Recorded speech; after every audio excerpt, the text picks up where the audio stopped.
Hello. Hello, my friends. I'm really happy to see you after a long break.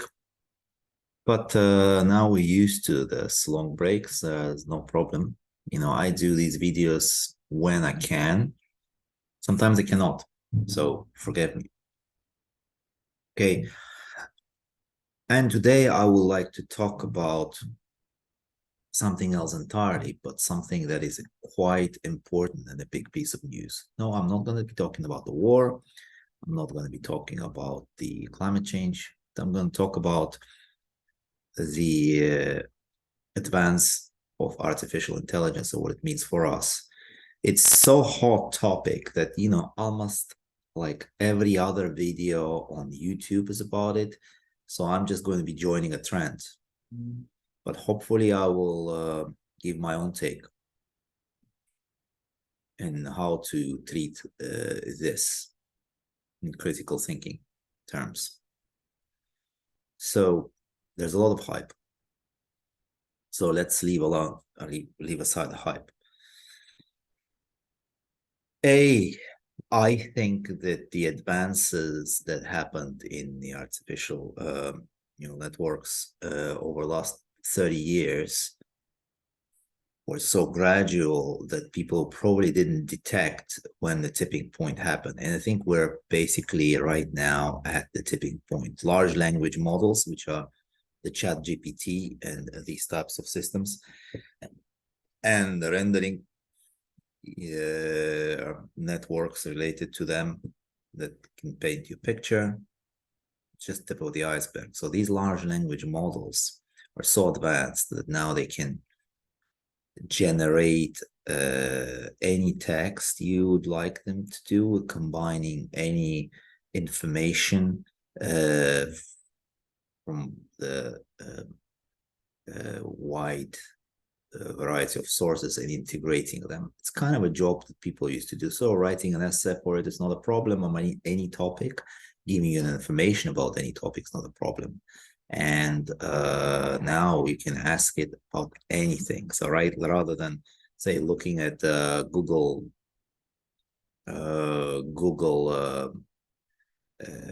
to find something, right? So you'll search Google engine. Now you can ask a question. Soon you'll be able to talk to avatar of that large language model for sure. Maybe you already can. So it's a huge change, simplifying things quite a bit. There is a study that showed that majority of professions will be affected by this change, and especially the ones that are related to anything to do with writing.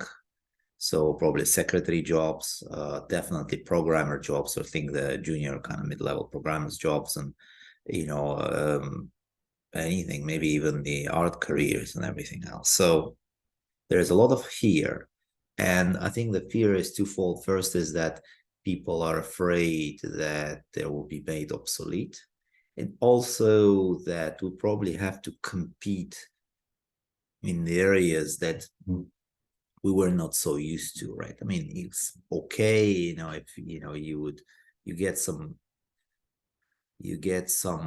degree, you kind of advance somewhere in life, you'll be able to do some tasks now.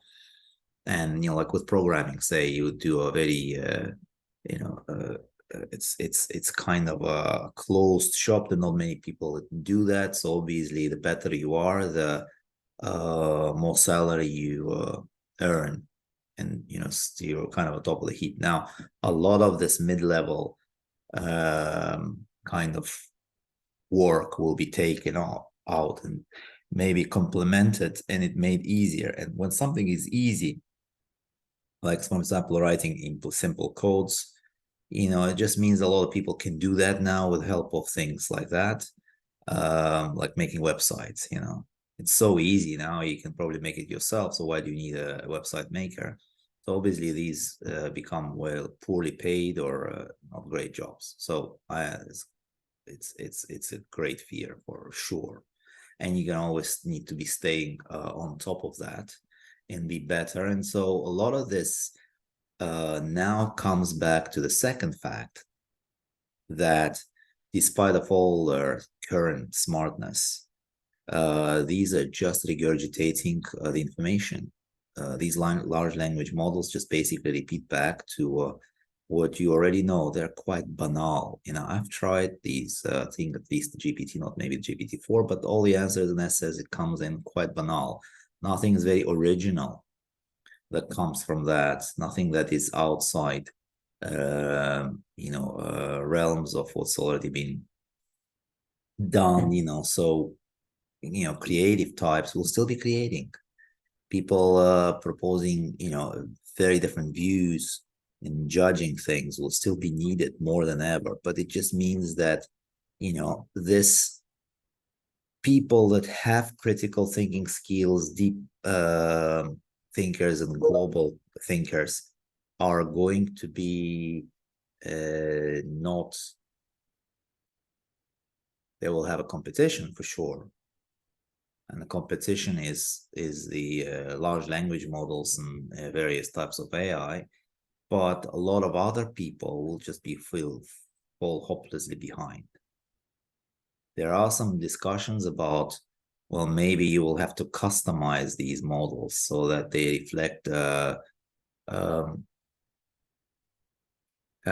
reflect thoughts and kind of preferences of others. But just does that mean that those customized models will have to be listening to prejudices, and are they going to be correcting people that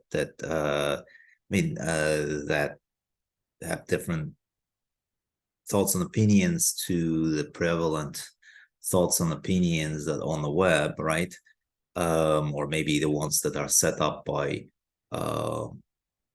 community of programmers in OpenAI, how that's going to work. People going to accept that? So it's either some sort of a big AI brain writing people and telling them what to do, and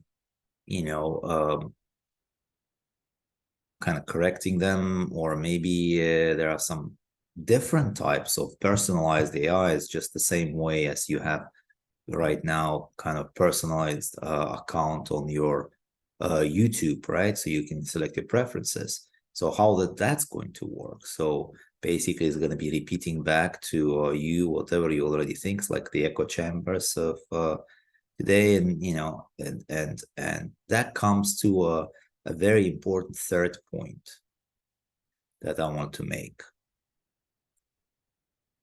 It is that some people, I fear it, I feel it, and I fear it. Some people in a lot of these conversations either desperately wanted to be self-conscious, they anthropomorphize the AI, and they think it could be conscious because it is intelligent. So let me make it straight, right?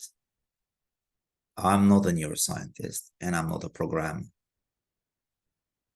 But I know one thing, very simple thing, right? I believe that the only consciousness, the only sentient I know of is my own.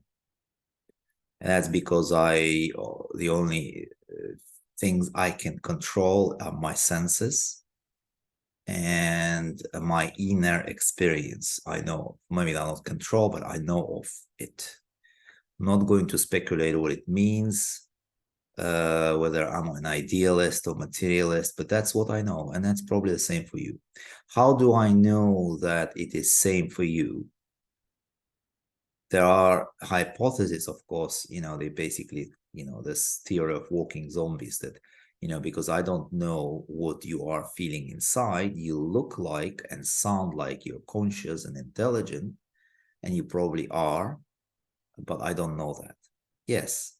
And I don't know that. Why do I think you are also conscious and self-conscious? You have an inner experience, because I have analogy. An analogy is my own experience. You look like, you sound like, and you're basically the same. Say, if you're a materialist, you probably believe that you're the same kind of make of the atoms, neurons, and brain and me, and we have generally the same stimuli. Our brain responds to the same stimuli, so probably we have the same experiences. So we understand qualia, and we have this kind of inner view, right? So now when you go to other animals, it's difficult. Now, the more you go from the animal that is close to you, like the great apes, to the ones that are very far, is not that easy. And by the time we get to snakes and God knows what, you actually don't know if they're self-aware and conscious. They probably are conscious. Question is, are they self-aware that they're conscious? Do they say that they are because they are? They don't know that. But do they actually feel something inside? You would probably say yes at some point. Whether the bacteria feels something inside, I don't know. When you go to the artificial world of of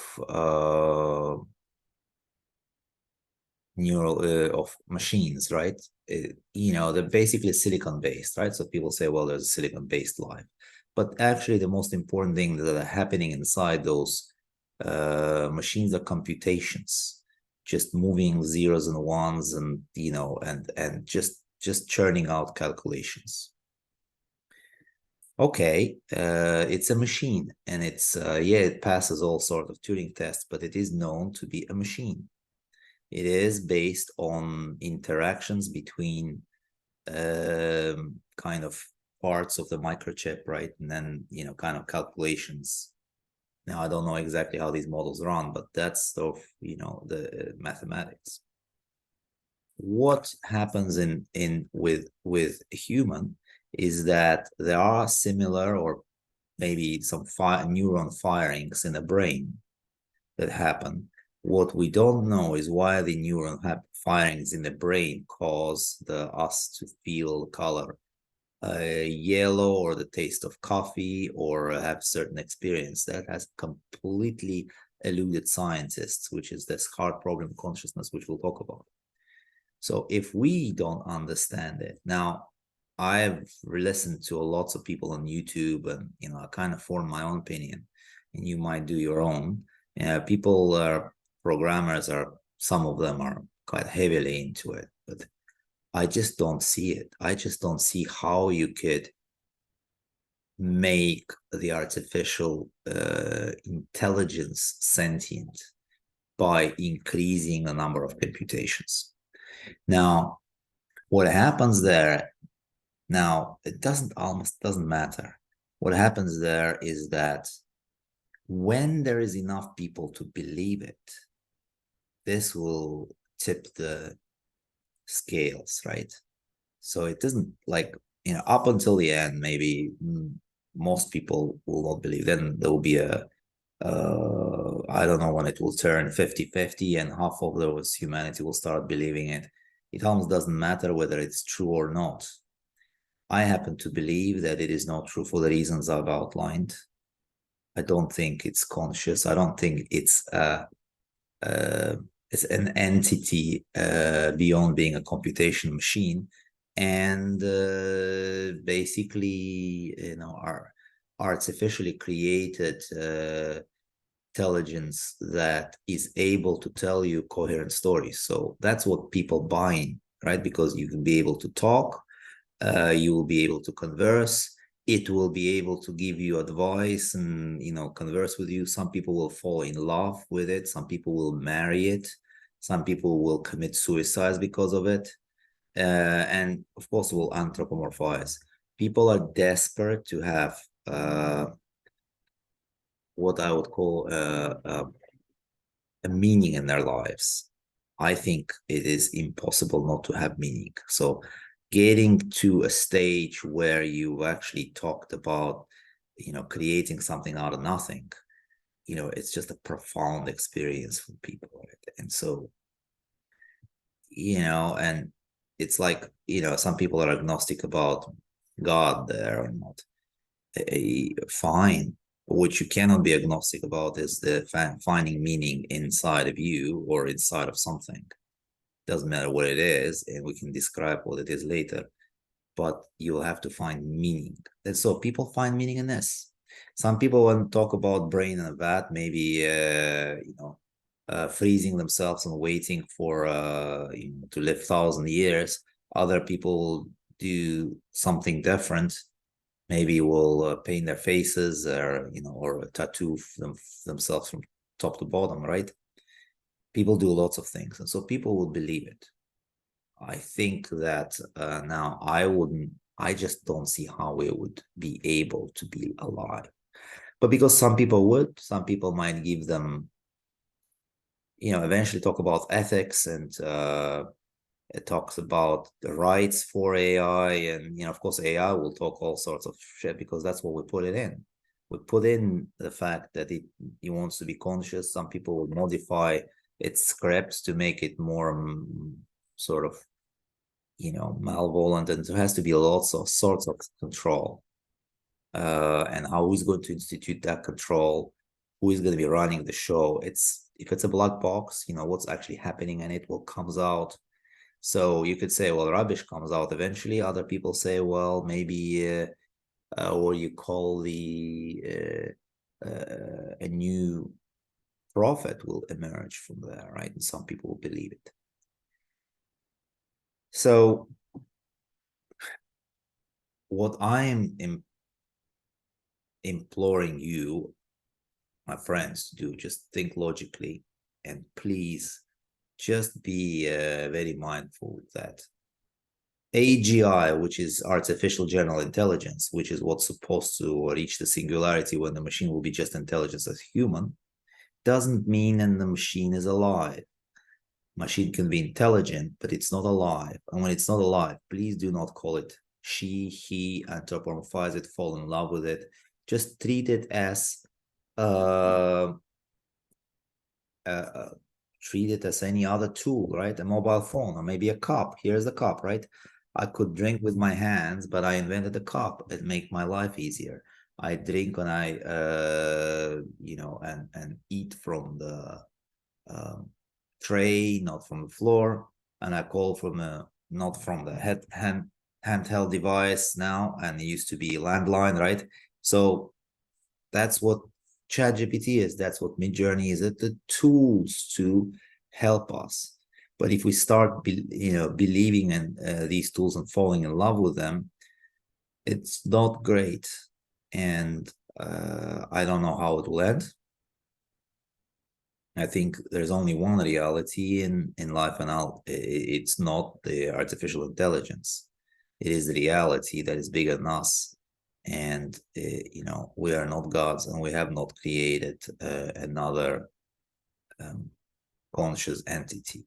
So just watch this space. There will be a lot of debates, I'm sure, on that topic on YouTube, and you'll just watch them grow. It's the beginning. It's exciting times, crazy times, I think, in that area, in a lot of other areas as well.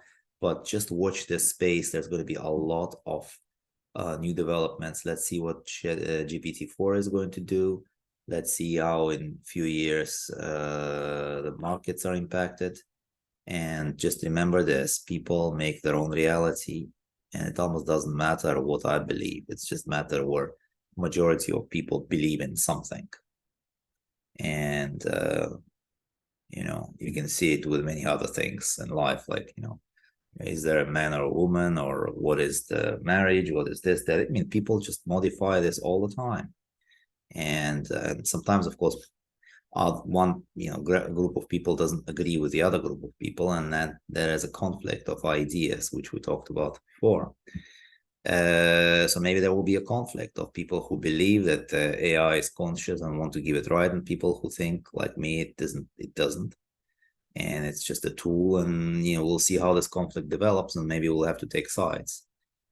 But for now, I'd like to say thank you very much. And please write to me if you want to discuss any other topic. I just thought that this topic is great to talk about today. Okay, thank you very much.